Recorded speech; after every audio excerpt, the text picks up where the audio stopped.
Hello, everybody. My name is Lucas. In November 2020, my brother Mateo contracted COVID-19 like so many of us did.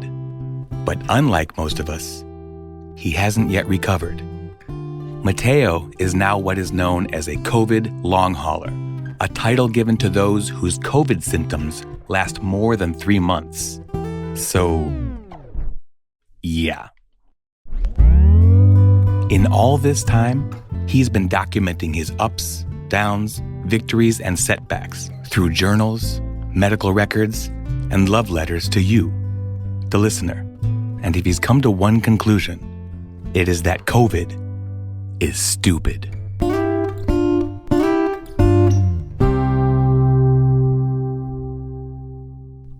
How many of you keep journals or have ever kept journals? For some of you, it was a childhood device to record crushes, fights with friends, elementary school ruminations. For others, it detailed life beyond school days, capturing your transformation from childhood to adulthood. And for others still, it's become a lifelong endeavor. The good, the bad, the hard to relive. And for some of the COVID long haulers, it's become essential. Maybe it's a way of remembering the past, because COVID has done everything it can to take that away from you. Maybe it's a way to note your progress and setbacks, a measuring stick against which you can hold today's standings.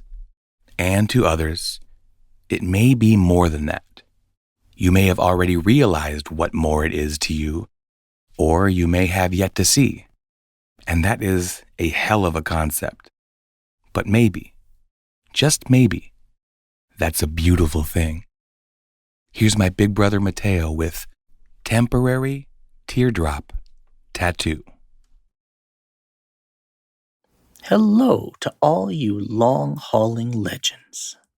A few days ago, while typing a message to a dear long-hauling friend, something amazing happened. I cried. Now, this may not seem to live up to my hype all on its own, so please, allow me to include some context. I've been a long hauler for almost 3 years now, spent more time in bed than not. Breakfast and dinner are often the handfuls of pills and supplements we all enjoy these days, but human feels, not so much. It's been a rough few months for my family. Deaths and tragedies have fallen from the sky like apocalyptic toads since about April. And yet, no tears from me.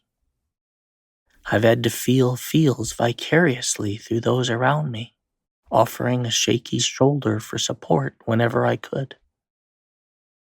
I've spent so long conserving my spoons and protecting them from unchecked expenditures like tears that I'd become only a distant acquaintance with my own emotions. So I decided to work on that. I decided to exercise my emotional endurance with the same commitment that I dedicate to physical and mental exercise.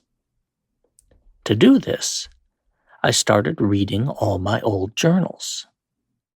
I picked up the summer after high school, 1993, and am working my way through my adult life.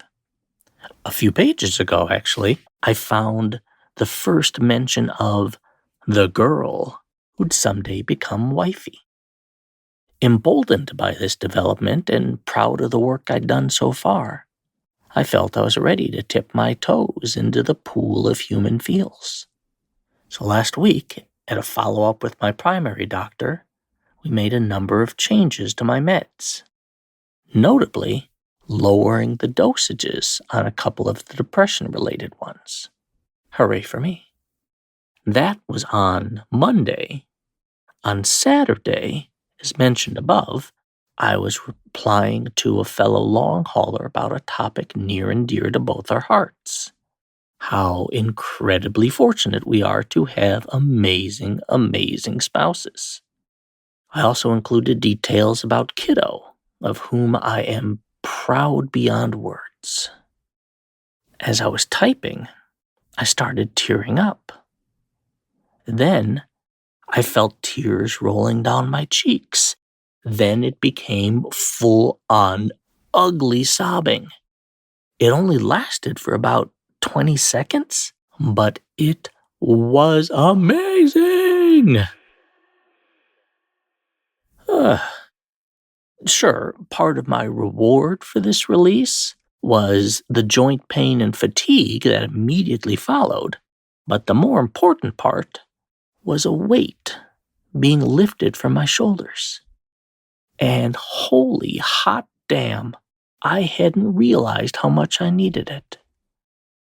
So to all you long-hauling heroes, remember, those boulders we have to roll up the hill every day are actually making our muscles stronger. Every thought we think and problem we solve blows away more of the fog and sharpens our brains.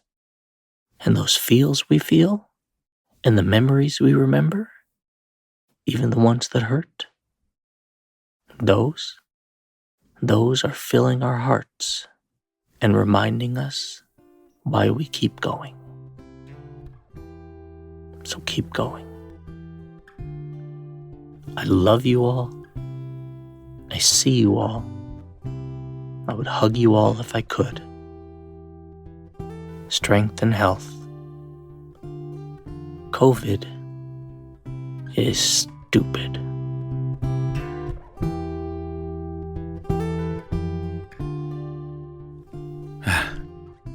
Poetry.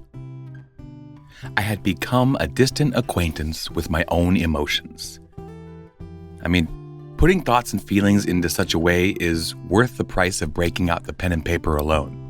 But if it's serving to make you stronger and hopefully make others stronger, man, that's beautiful.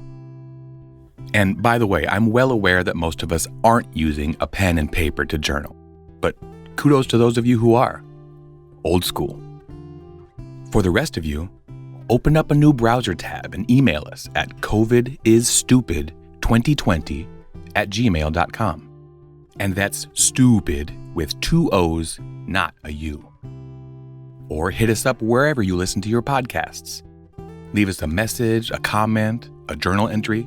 If it's not too salacious to show, just look for COVID is Stupid. And for those of you long haulers who are looking back in your journals and seeing what was and what is, and it's helping you plot out what will be, sign out of your next entry with COVID is Stupid.